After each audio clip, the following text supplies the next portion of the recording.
ભરૂચ નગરપાલિકાની ચૂંટણીની મતગણતરી સંપન્ન થતા તમામ વિજેતા ઉમેદવારોમાંથી સૌથી વધુ મત કોંગ્રેસના 2 ઉમેદવારોએ મેળવ્યા છે. ભરૂચ પાલિકાના 11 વોર્ડની ચૂંટણીમાં 2 ઉમેદવારો બિનહરીફ વિજેતા થતા બાકીની 42 બેઠકો માટે ચૂંટણી યોજાઈ હતી, જેના પરિણામ ગતરોજ જાહેર થતા તમામ ઉમેદવારોમાં સૌથી વધુ મત મેળવવામાં કોંગ્રેસના ઉમેદવારો મેદાન મારી ગયા છે. જેમાં વોર્ડ 2માં કોંગ્રેસના મેન્ડેટ બાબતે વિવાદ અને વિરોધ બાદ ચૂંટણીમાં ઝંપલાવનાર પૂર્વ વિપક્ષના નેતા શમશાદ અલી સૈયદે પુરુષ ઉમેદવારોમાં સૌથી વધુ મત 7,432 મેળવ્યા છે, જ્યારે મહિલા ઉમેદવારોમાં પણ તેમની જ પેનલના નફીસા કાદર પટેલની સૌથી વધુ મત 7,100 મળ્યા છે. અત્રે ઉલ્લેખનીય છે કે વોર્ડ નંબર 2માં કોંગ્રેસની આખી પેનલ લગભગ 7,000 મત મળ્યા છે.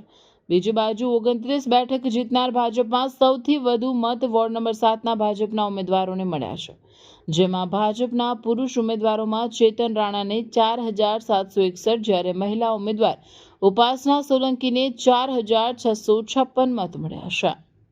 ઉનાળાની સિઝનમાં ફરવાનું આ એક સ્થળ તો યાદ બધાને આવે જ છે, એ છે વોટર પાર્ક.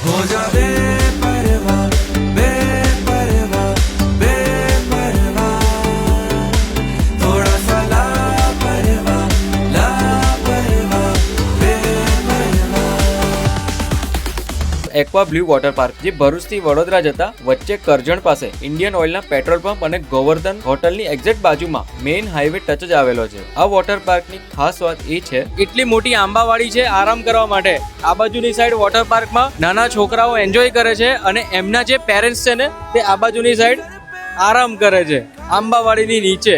તો આખું ગુજરાત ફરી લો પણ આ રીતનો જે સીન છે ને આરામ કરવા માટે બીજે ક્યાંય નહીં મળે, ખાલી ને ખાલી એક્વા બ્લુ વોટર પાર્કમાં જ મળશે. અહીંયા કન્ટિન્યુઅસ ફિલ્ટરેશન પ્લાન્ટ છે, જેથી લોકોને એક ડર હોય કે પાણી ખરાબ હશે તો, પણ હવે ચિંતા છોડી દો. ચિલ્ડ્રનની હાફ ટિકિટ 450 રૂપિયા છે અને ફૂલ ટિકિટ 700 રૂપિયા છે. અહીંયા કોસ્ટ્યુમ, સેફ લોકર તેમજ ચેન્જિંગ રૂમ થી લઈને દરેક ફેસિલિટી અવેલેબલ તો રહેવાની જ છે. ભાઈ વોટર પાર્કમાં એન્જોય કર્યા પછી છે ને બધાને ભૂખ તો લાગવાની જ છે. અને અહીંયા તમારું જે ફેવરેટ કિચન છે ને, પંજાબી છે, ચાઇનીઝ છે, પાઉંભાજી છે, એ તો અવેલેબલ છે જ અને સાથે સ્નેક્સના પણ ઘણા બધા ઓપ્શન અવેલેબલ છે. અલગ અલગ વોટર રાઇડ્સ તેમજ રેન ડાન્સની સાથે આ સ્પોટને ફેમિલી તેમજ કપલની જોડે મોસ્ટ મેમોરેબલ બનાવી શકો છો. Aqua blue water park, NH48 Karjan.